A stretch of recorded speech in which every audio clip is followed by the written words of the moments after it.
Since I did a video on my other kart, I thought I'd do an update on this one. Not a great deal I've changed it on this one, but I have changed a few things since last time.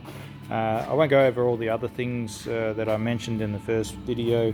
I will mention the homemade bracket I made for the motors holding up really well. No bending or anything going on there, so that's good. I can't remember if I mentioned it in the previous video, but these handlebars, I made extensions for them. They were the hooky ones. I cut the hook off and they were a little bit short, and you could feel this thing flexing, through the rough stuff. So I made extensions on those inside. They're nice and solid now. I don't know if you can see it in the video, but the handlebar is slightly bent at the moment from the last couple of times I've probably rolled off it.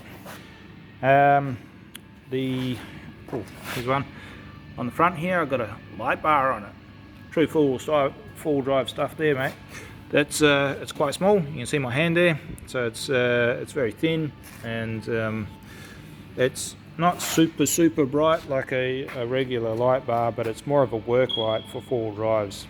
But it works perfectly for my purposes. It's nice and warm, warm color temperature, and it's floody, very floody.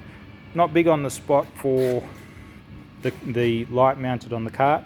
I've got torches mounted on my helmet, which are a bit more spot, and I'll keep using those when I have this, but previously I just had torches mounted on the kart and I'd turn them on and off manually, of course, but now this is wired in. All I've got to do is hit the switch. There's no power on at the moment, but yeah, that's a permanent fixture now, so that'll be nice and comfortable when I do my night rides. You'll see underneath the helmet here, I've got a nice cushion.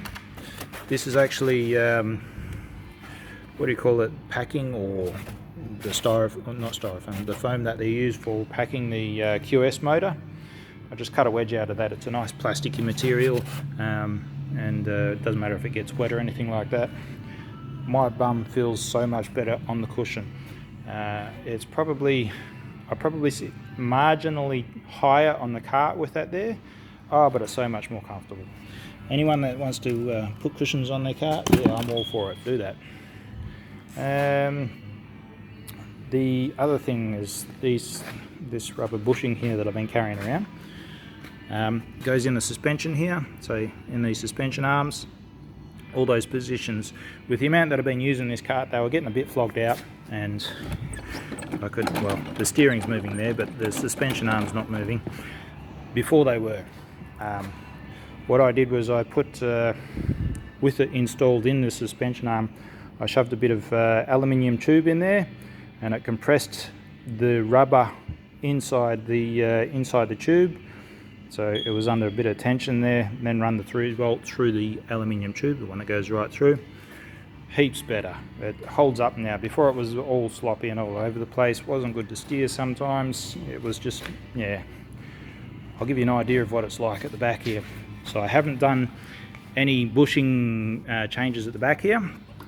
I'll see if I can get this with the video and my foot.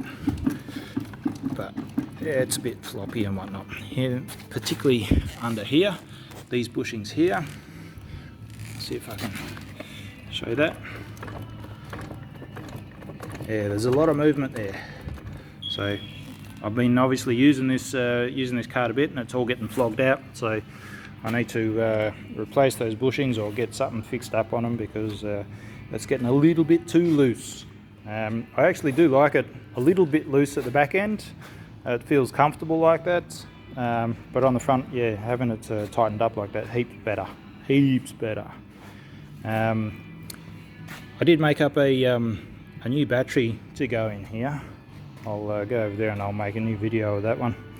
That's I think that's about it. The lights, the handlebars.